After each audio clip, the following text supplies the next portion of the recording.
So Cynthia, you're here today. How many weeks after your surgery? Just about 4. Just about 4 weeks. Yes. So you came to me, you were referred by a podiatrist in your hometown Right. because she thought you would be a good candidate for a new procedure for plantar fasciitis called Tenjet, right? Yes.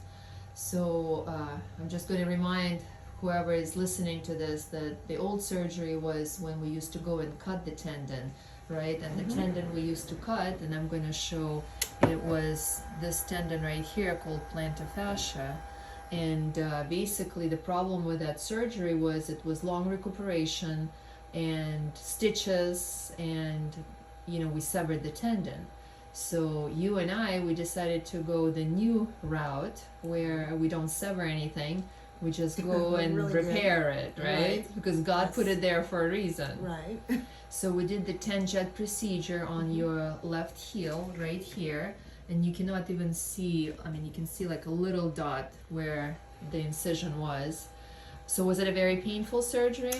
No, not really. I've not had one bit of problem with it. Okay. Other than, How much better are you feeling today? I'll give it a 95. 95% Once I better? can start stepping on my heel a little more, and I'm I'll be running. And you're getting your orthotics today, right? Yes. Okay. How long have you had this pain before I did the surgery? Oh, probably a good year. A good year? Yes. It was pretty painful, right?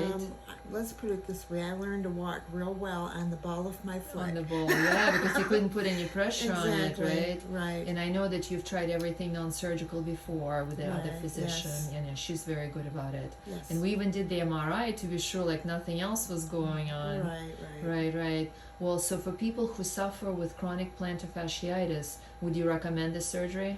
100%. Oh, good. Well, I'm 100%. very pleased that you're so much better. I'm going to let you go unless there's a problem, okay? Okay. All right.